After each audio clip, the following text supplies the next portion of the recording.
Good day, poker peeps. Sky with Smart Poker Study. Now, if you have a hard time getting aggressive and facing aggression, this is the video for you because I'm going to help you play with a bring it on attitude. Gambate. In last week's episode number 507, I gave you the best strategy to focus on as you play, and that strategy was, how can I steal this pot? If you haven't listened to that podcast or watched the video, go to smartpokerstudy.com/pod507 for that one. I had given this same strategy to one of my students a couple weeks ago, and he played with that strategy for 3 sessions total, and then he sent me this email. I tried the steal focus. It started good, but got tough. When I was stealing, they were re-raising me and not folding. I stole some good pots, but I kept facing more aggression. It seemed like more than usual. It made these steal sessions no fun. Eventually, I just tightened up because they kept betting and raising. What did I do wrong? Now, he asked, what did I do wrong at the end of his email? And he actually did not do anything wrong. This is one of the ways that real life bleeds into poker. When two people have a disagreement, things can get heated. You probably know this, right? Voices rise, name calling starts, and it can turn into a full-blown fight. Now, the same thing can happen in poker. You are making aggressive plays against them. They get fed up with it, so then they decide to fight back against your aggression with some of their own. And now you are faced with extra aggression that you're not used to. Now, if you're playing an aggressive session, and then you're also facing that extra aggression that you're not used to, you can revert to your normal, tight style of play. I think that's just a natural reaction here. So, I want you to play with a bring it on attitude. First, you are going to welcome their aggression.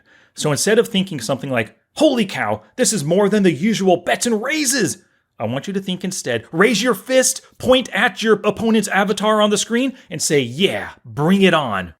Now that you're welcoming their aggression, expect their aggression and plan for it. So, let's say you faced a few 3-bets. Maybe a player in the small blind has made 3-bets against other players. Before you open raise, expect him to 3-bet. So what are you going to do if he 3-bets to 8 big blinds? What if it's 9, 10, or 12 big blinds? Make that plan ahead of time. And if your plan is anything that smells like a bluffy sizing, like 7.5 big blinds, you're going to open raise, then you're going to re-raise to 24 big blinds. Boom, you open for 2.5. He makes it 7.5. You go 24 big blinds, and he folds. You made a plan, and you implemented it. Now, here's a key aspect when you're purposefully playing with aggression. Don't use blind aggression to steal pots. You must know that they can find a fold.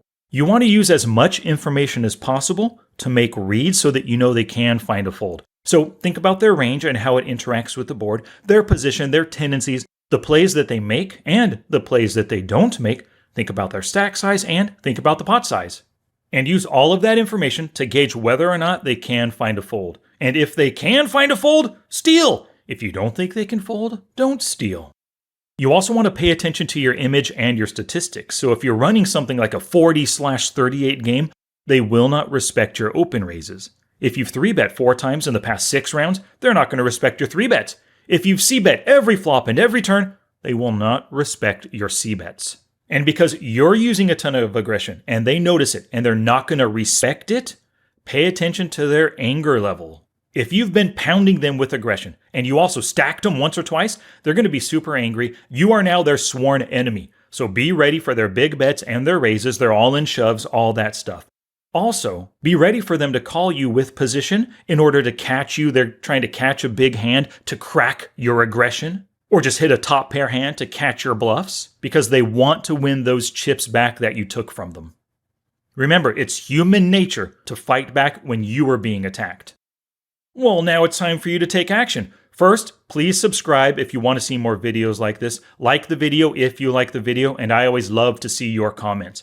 But what I really want you to do is to play with a bring it on attitude. Play 5 or more sessions, and the idea here is you're building your tolerance for aggression, not just facing aggression, but also practicing that aggression. And to help you get aggressive, you can watch a 12 aggressive hand history review that I did just the other day. There's a link in the description down below, and you can see how I use aggression and how I fight against their aggression. Well, thank you so much for watching, and I'll see you in the next one.